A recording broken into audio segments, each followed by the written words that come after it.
네, 전국에 계신 제1기 설춘환 멘티반 여러분 반갑습니다. 네, 저는 설춘환 교수입니다. 지난 시간에 저희가 이제 상가 지역 분석을 알아봤는데 이번 시간에는 이제 상가 물건 분석하는 요령을 잠깐 또 알아보도록 하겠습니다.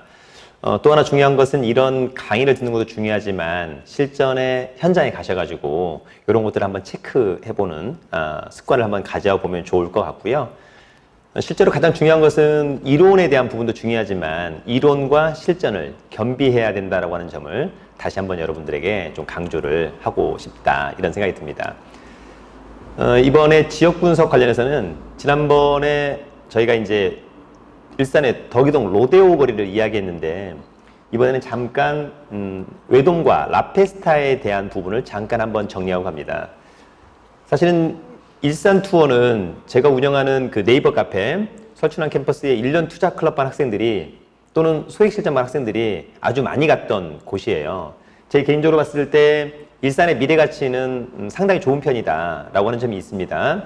일산에 여러분 고양 지원이 있습니다. 의정부 지방법원 산하에 고양 지원이 있는데 고양 지원의 이제 관할 구역이 여러분 일산과 파주가 될 텐데 여기 보시면 3호선에 여러분 마두역이에요. 정발산역이 있는데 마두역에서 바로 한 도보로 한 5분 거리 이내에 여러분 고양 지원이 있는 거죠. 고양 지원이 있고 자유로 타고 가다가 장항 IC를 이제 들어오게 되면 그 왼쪽 편에 외돔이 있고 일산 문화광장을 지나서 라페스타가 있는 건데 그 다음에 여러분 일산의 랜드마크가 바로 여기 일산의 호수공원이 될 것 같아요. 일산에서 이제 부동산을 매입할 때 일산 호수공원은 상당히 중요하죠. 여러분 지금 보시다시피 볼륨이 어마어마하다라고 하는 점을 한번 좀 정리를 한번 드리는 거고요. 또 중요한 것은 웨스턴동 같은 경우가 지금 현재 좀 상권이 살아있고 그 다음에 라페스타도 현재 상권이 살아있다. 좀 이렇게 말씀을 드리는데요.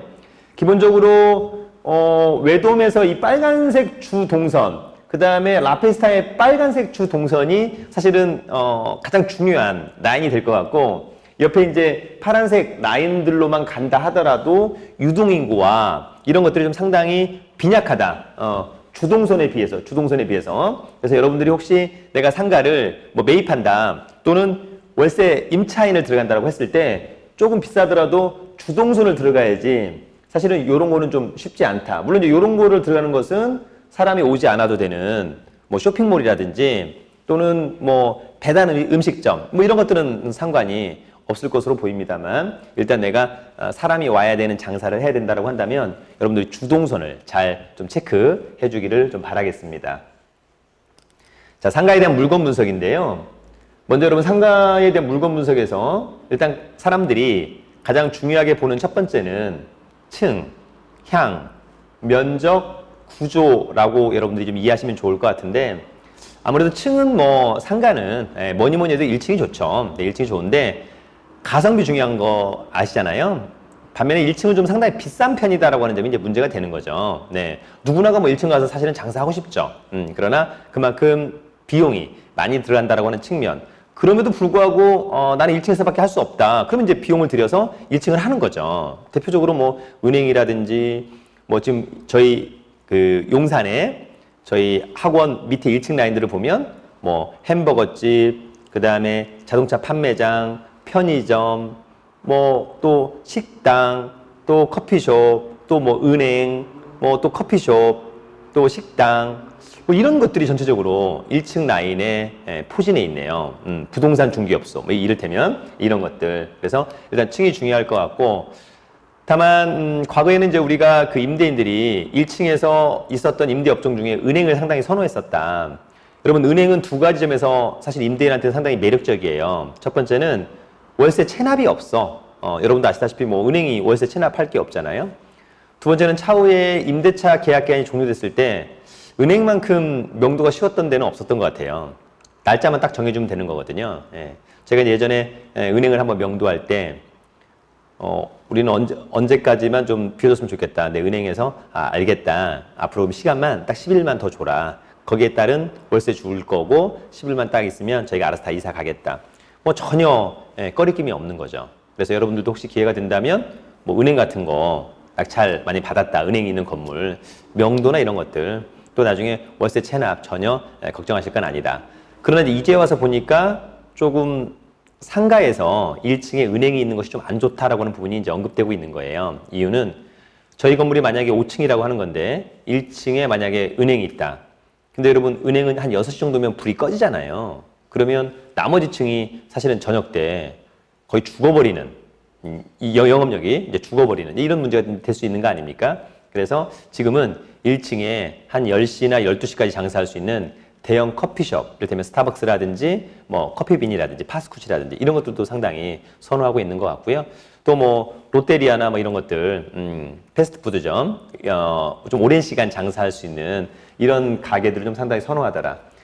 저희가 이제 주거용 부동산 같은 경우에는 향이 남향을 상당히 선호하는데요. 상가 같은 경우에는 저는 이제 오히려 서향을 상당히 좀 선호한다. 이유는 주택은 당연히 일조 중요하지만 상가 같은 경우에는 통상 이제 저녁부터 오후부터 장사를 하게 되잖아요. 근데 밤까지 그러다 보니까 아무래도 서양 상당히 좀 좋아하고 있는 것 같고 저희가 이제 어제 투어를 했을 때 1층 상가가 전용 면적이 14평짜리였는데요. 상당히 좋죠. 왜냐하면 전용 면적이 14평이라고 하면 어떤 것을 해도 다 할 수 있다라고 보여지는 거거든요. 뭐 미장원을 한다, 뭐 커피숍을 한다, 뭐 김밥집을 한다, 뭐 중개업소를 한다, 뭐 뭐든지 다 할 수 있다. 그래서 어느 일정한 정도의 면적이 좀 되면 좋겠다라고 하는 점이 있습니다.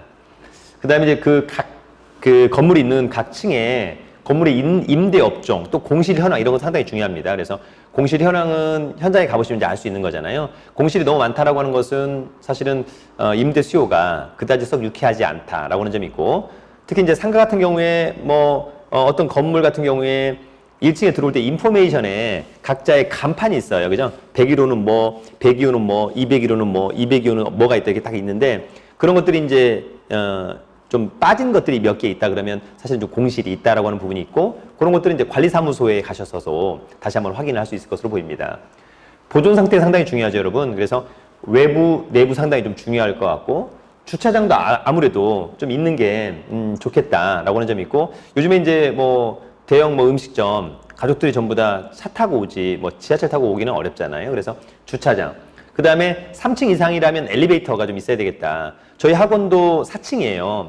저희 또 사무실은 2층이에요. 2층은 엘리베이터 타고 온 사람이 거의 없습니다. 그런데 4층은 엘리베이터가 없으면 여름에 특히 엄청 힘들어 하시더라고요. 그래서 3층 이상이면 좀 엘리베이터가 있으면 좋을 것 같고, 구분 상가일 때는 동선도 상당히 중요하다. 동선. 네, 동선. 여러분 이게 만약에 백화점이다. 그러면 에스컬레이터 타고 올라왔을 때 딱 보이는 곳. 뭐 이럴 때면 이런 게 좋지. 좀 외진 곳은 조금 좀 조심해야 되지 않나 이런 생각이 들고요. 건물에 대한 용도도 상당히 중요할 것 같고, 아무래도 이제 가시성과 접근성도 좀 상당히 중요할 것 같습니다. 입지를 따질 때 가시성과 접근성 너무 중요한 거 아닙니까? 네. 그 다음에 이제 평지냐 아니냐 이런 것도 상당히 중요합니다. 그래서 평지가 상당히 중요할 것 같고, 횡단보도 라인도 어떨까? 특히 횡단보도 라인은 뭐 청계천에 가보시면 또 상당히 중요하다라고 하는 점이 있고, 평지는 또 뭐 누가 뭐래도 상당히 상권으로서 이야기할 때 상당히 중요하더라. 상가에 대한 여러분 시세 분석은 우리가 이제 온라인 국토부 실거래가에 상가도 나오고 있으니까 한번 체크해 보시면 좋을 것 같고, 오프라인 이제 중개업소에 가셔가지고 확인 한번 해보셔도 좋을 것 같고요. 그 다음에 카페나 블로그. 상가는 취득세가 4.6%라고 하는 점도 알아두시면 좋을 것 같아요. 주거용 부동산은 뭐 1.1, 2.2, 3.3 뭐 이런 부분이 있습니다만, 상가 같은 경우에는 취득세 4.6%라고 하는 점도 간단히 알아두시면 좋을 것 같습니다. 여러분 저희가 이제 하나씩 좀 체크를 하고 있는 건데 너무 급하게 뭐 처음에 모든 것을 다 알겠다라고 하기보다는 하나씩 차분하게 좀 이해하시면 좋을 것 같고, 특히 여러분 서점을 좀 많이 다니는 좀 습관을 가지시면 좋을 것 같아요. 사실 저도 이제 한 달에 못해도 책은 한 30권 정도 사고 있는 것 같아요. 네.